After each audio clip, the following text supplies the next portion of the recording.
我記得咧，我第一次咧諗住整呢個冬菇蒸肉餅咧，去到街市啦，就同朱玉榮講，我要一嚿瘦肉咧，我嚟整呢個冬菇肉餅嘅。咁我見到佢咧，好快隨手咧就喺度剁咗一嚿肉餅俾我啦。咁但係之後咧，我見到佢拎住好大嚿肥豬肉咧，就擺喺個剁肉機裏面喎。咁我就同佢講啦，哇唔得喎，我其實要瘦肉喎。咁跟住朱玉榮就同我講咧，佢就話：如果整豬肉餅咧，其實如果唔落肥豬肉落去咧，其實就唔好食嘅。咁但係我心諗冇辦法啦，咁要 keep 住個身形都唔可以有咁大嚿肥豬肉噶嘛，咁同埋肥豬肉嘅飽和脂肪又會好高喎。咁於是乎咧，我就研究咗一種方法，原來咧喺豬肉餅裡面咧加啲麥皮啦，或者好似呢啲嘅燕麥糠啦，咁其實佢就可以咧鎖住咧瘦肉裡面嘅水分，咁就令到個瘦肉咧本身個質地咧就會比較腍身嘅。咁所以咧，下次大家如果用瘦肉整肉餅嘅時候咧，就可以記住咧加返大概2湯羹到嘅麥皮落去咧，咁就會比較健康啦。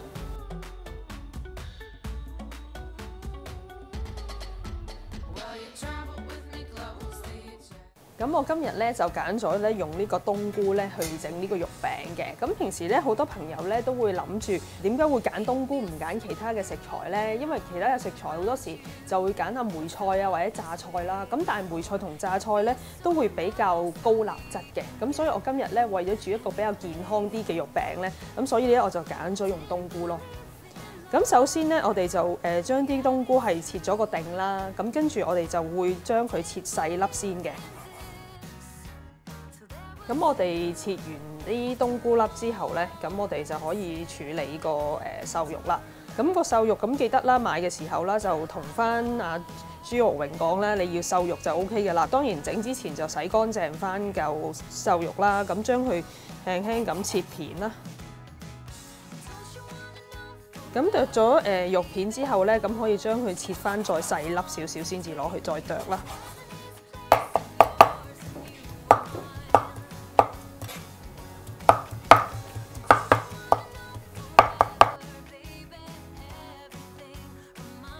好啦，咁跟住咧就將啲豬肉準備攞去醃啦。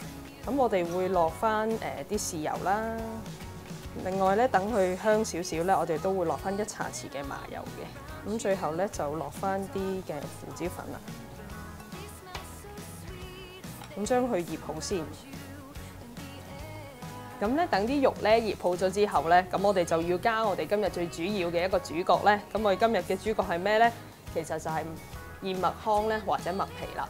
主要嘅原因就係因為我哋而家用緊係瘦肉嚟嘅，咁如果淨係用瘦肉嚟蒸肉餅咧，大家就會覺得會好鞋口喎嚇，咁所以加翻啲燕麥糠落去之後咧，咁一陣間我哋會加埋水啦，咁佢本身咧燕麥糠有個吸水嘅作用嘅，咁就可以令到更多水分咧留喺個肉裡面啦，咁就會令到佢更加係腍身嘅。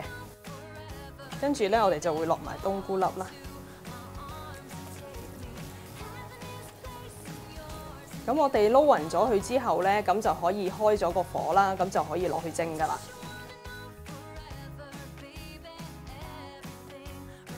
咁水滾之後咧，咁就大概蒸佢15分鐘咧，咁就 OK 噶啦。